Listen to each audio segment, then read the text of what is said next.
Hi. Can we just have start off some team news ahead of the North London derby? Hopefully everybody's available. So good news. We have one more session before the game, but in general, everybody's feeling good. Good. I want to ask you about how your team has prepared mentally for this fixture, because no disrespect to Norwich and Burnley, they're teams we would expect Arsenal to beat. This is an entirely different prospect now, isn't it, in North London derby? Well, it's the most special game of the season at home, that's for sure. It's a London derby, and emotionally it's a different one to play, and we know how much it means for our supporters as well.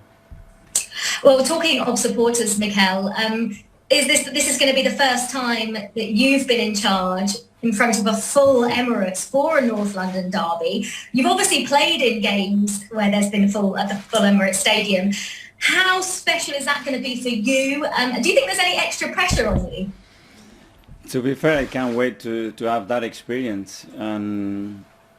And even right now, after such a long time without them, when I have experience on derbies, but with our supporters, and I'm saying supporters because I think that's the word to describe the people that are behind our football club. Because what they've done in the last few weeks has been pretty special. I think they only want the best for the club, and it's very different to be just a fan. A fan and a supporter, I think, behaves in different ways, and what we have experienced in the last two games is pretty unique and is related to our history. It's people who respects and wants to promote the values that they've been installed in this football club for many people that has been in charge here, and it's just a privilege to see how they are able to understand, and the intelligence that they've shown, because it comes from the knowledge that they know about our history, they know about what we need to do, what we want to achieve, and they are fully behind the team. And I want to talk about, because us as journalists, we always talk about how form goes out the window for games like this. I wonder what you think about that, because obviously it's good to go into this game with the momentum that you have done. But would you agree? Do you think form comes into this game at all? No, I think there are certain level of confidence when you're in a winning strike that is really positive to face a big match. But after one, the ball is rolling and it's a completely different context. We are playing at home. We're going to have our people right behind us. They're going to create an incredible climate that you have to be able to enjoy, empower, and make the most of it. We know Harry Kane loves scoring in this fixture. Someone who does as well is Alexander Lacazette. He scored in 3 of the last 4 North London derbies. He's of course been an unused substitute in the last 2 Premier League games, but played and scored midweek in the League Cup. What do you make of him coming back into the side, and can we see him starting up front with maybe a Aubameyang on the left? Is that something you consider? Everybody has a chance. Obviously, we're not going to tell anyone what we're going to do in terms of the lineup, but obviously there are a few positions that we are addressing and try to make the right decision. And I'm just finally going to ask, I know you've been asked about it a lot, Mikel, and I'm so sorry to ask you again, but you've played Aaron Ramsdale the last 2 games in the Premier League. You know, you've said you were going to pick the goalkeepers game by game. Bernd Leno obviously played in the League Cup, so sort of everything's pointing towards Aaron Ramsdale being well done for trying. You will see the lineup on Sunday. As you can understand, I cannot give anything away. But because it's such a big game, can we? I know you're not going to give anything away, but it's the biggest game of one of the biggest games of Arsenal's season. So can we then, going forward, whichever goalkeeper does play, that would be your number one? It's one more game, a really important game, but we are in September, so still 8 or 9 months to go in the competition. Okay, perfect. Thank you, Mikel. Good luck. We'll come to Carve from Sky in the Room. Mikel, you were just very complimentary about the Arsenal supporters. Obviously this game means so much to Arsenal supporters. How much does it mean to the players? Are they aware of what is at stake when Arsenal play Spurs? They do, and I will make sure that they understand what it means, the history between the two clubs, and what is this rivalry coming from, and what it means emotionally to all of our supporters. And you have to play that game with a slightly different skin, because there is a little bit more in stake. Spurs come into this game on the back of two big defeats in the league. Is there ever a good time to be playing Spurs in a North London derby? As I mentioned, when the ball is rolling, I think we all forget where we are. We're just trying to compete to win that football match. It won't be any difference from them, and the both teams are going to try to win regardless, because they have the necessity. We have the necessity. We want to pick up the points. We know what it means for us this game, so I'm sure they will going to try our best. Obviously, Harry Kane is a player who's got an incredible scoring record in this fixture. He appears to be playing a little bit deeper in the past few months. Does that make it slightly easier for you when you're facing him, or is he dangerous wherever he's on the pitch? I think he's played in that role for a while right now. I think you look at the numbers and the assists that he's able to create and the goals that he's scoring, he's always on the top of the table. So I don't think that changes a lot. And obviously you've got a fully fit squad. Granit Xhaka is available again. Do you think him and Thomas Partey are both 100% ready to start this game if they're called upon? Well, they're in the possible state that they can be. Obviously, they had both different issues in the last few weeks. Thomas with a big injury and Granit with a suspension. That ideally you want players with more run of games and they've been a little bit more consistent in terms of minutes, but they are both available.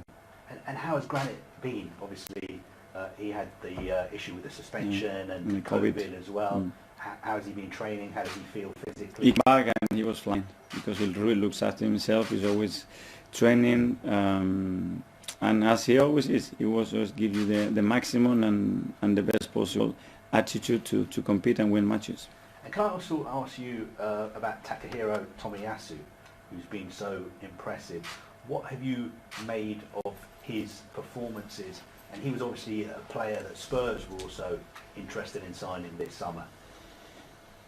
Well, I'm impressed more than the performance as well, the way he has settled, and I think the way he has gained everybody's appreciation, the way he is. And then, yeah, he had no time to prepare against Norwich, and then a proper Premier League traditional game against Burnley with, I think he was exceptional, and he had to go through some difficult moments because they really test you, and I think he did that with pride and the way he is, always fully committed and focused. George, BBC. Thanks, Mikel. Hello. Hi.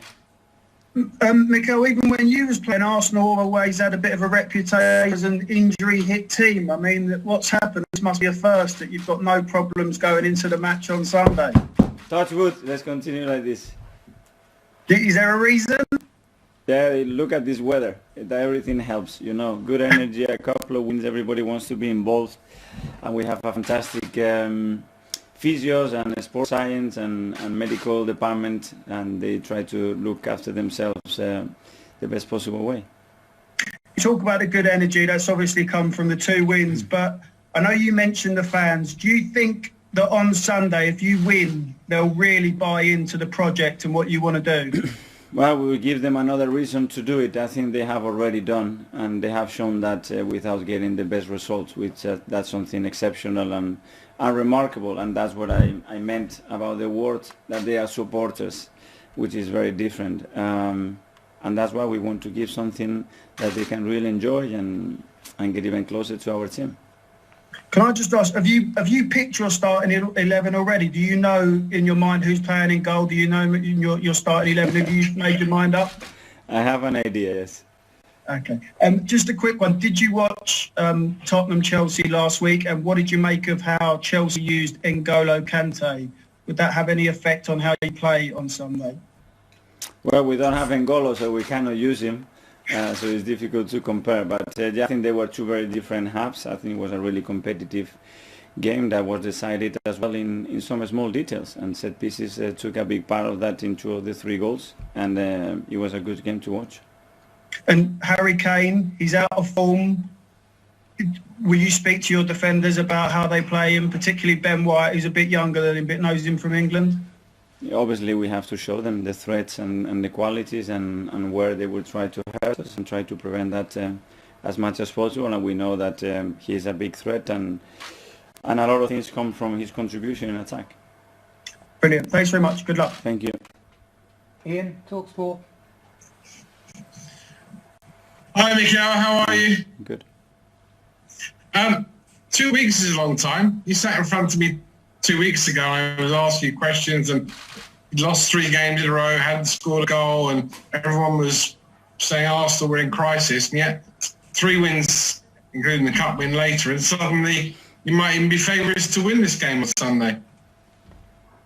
But that's the beauty of this sport, that changes one way or the other very, very quickly. So you have to be able to see things with perspective, don't lose the focus, and try to adapt and get the best out of you every single game, because the dynamics can change really quickly before you know it. So we are in a good place to face Spurs on Sunday, but that's only it. After, we have to show on the pitch what we can do. So how do you keep yourself, well, you told me how you keep yourself, but how do you keep your players from getting 2 up when they've won 3 in a row and 2 down when they've lost 3 in a row and everybody's saying that they're hopeless? Telling them the truth and looking at the reality and trying to change the things that we can and improve, and as well showing the things that we do really well, and try to find an understanding why sometimes performance don't follow results, or they do, and if that's the case, then it's a bigger change that is needed. We're only early in the season, but normally a North London derby, one or both of Tottenham or Arsenal will be kind of in the top 6. Does it show how far both clubs have to go, the fact that this isn't a game which will affect top 4, top 6 in the table at the moment? It can do, or how far this league is gone.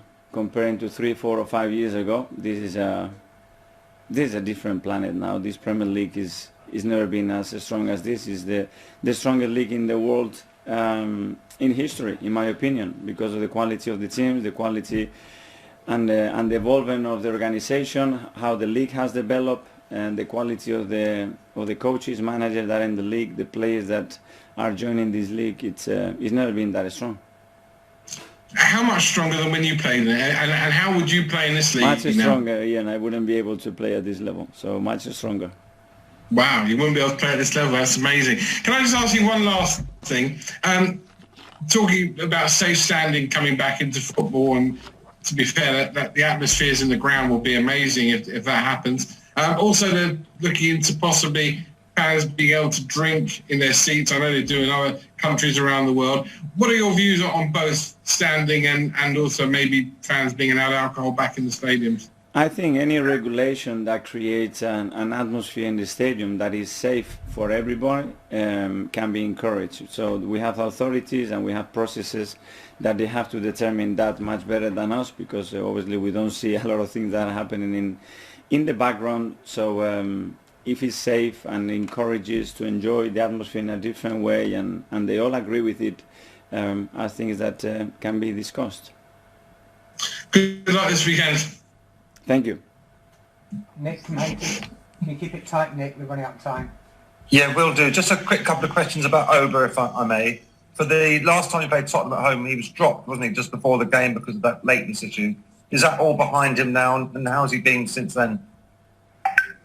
Well, that was just an incident that I had to make a decision, and I did on the day. And now I think I was in a different position. That didn't mean that it was in a bad position at the time. It was just an incident that we as a team have some ways of living together, and it wasn't the case, so we made a decision.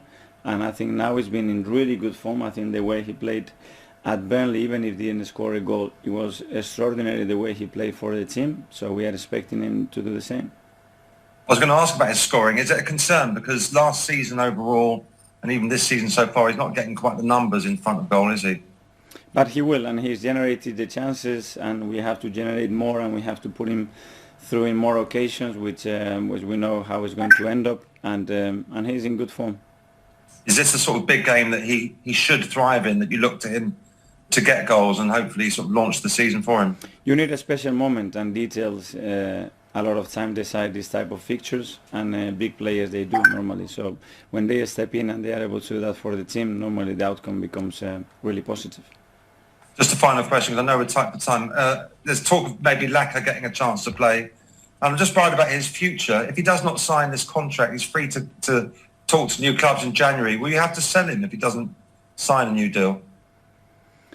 We discussed that internally. We discussed that with him. It's a long season ahead of us. Anything can happen. Everything is open. He just needs to focus on performing and contribute to the team like he always does. He's a phenomenal character. He's somebody that's always pushing, and it has a real interest to help the team, and that is not going to change. And after, we will see what happens. Thanks. Best of luck Sunday. Thank Cheers. you.